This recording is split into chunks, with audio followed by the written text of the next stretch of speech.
example naman gusto nyong lagyan ng table ang data na to, so madali lang. Highlight muna natin siya. Yan. Then, click lang natin Ctrl plus T. Yan. Then, merong pop-up table na lalabas. So, kung merong headers, okay, check lang natin tong box na to. And then, click natin okay. So, yan. So, automatically, meron na tayong table. What's up guys? So, welcome back to my channel. This is Wayne X TV. Ituturo ko sa inyo ngayon ang mga most useful keyboard shortcuts sa Microsoft Excel. So, simulan natin sa Ctrl S. Yan. Or kung paano mag-save. Pupunta tayo sa Save Options.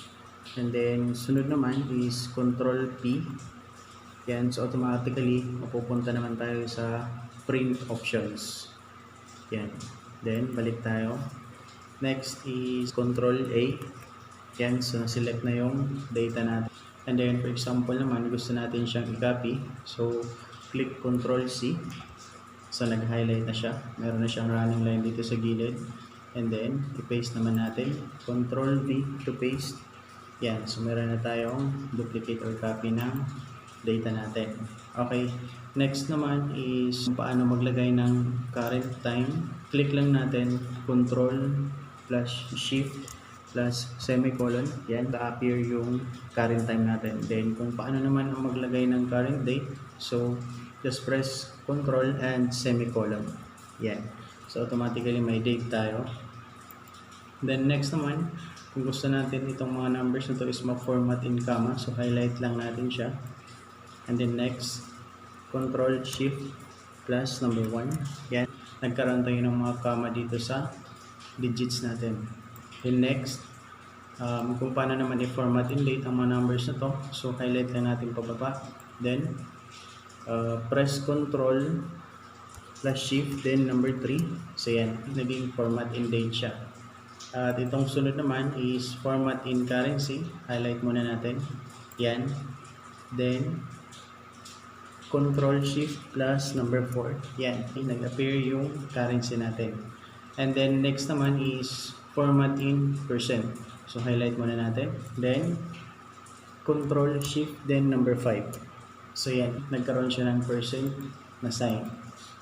Okay. Sunod naman halimbawa itong data na to. Pakita ko sa inyo. Kung gusto nyo mag-scroll down tapos gusto nyo manatili yung headers natin. So, click nyo lang dito. And then, punta tayo sa view. Tapos, meron tayo ditong freeze panes. Yan. So, click lang natin itong freeze panes. Yan. So, pag nag-scroll down na tayo, yan. So, nagre-remain yung title natin. Okay? Then, sunod naman, halimbawa naman, gusto nating i-delete ang buong row na to. Kailangan lang Ctrl plus the minus sign. Yan. So, na-delete na siya. Kung ito namang entire column ang gusto nating i-delete, same pa rin. Ctrl and then the minus sign.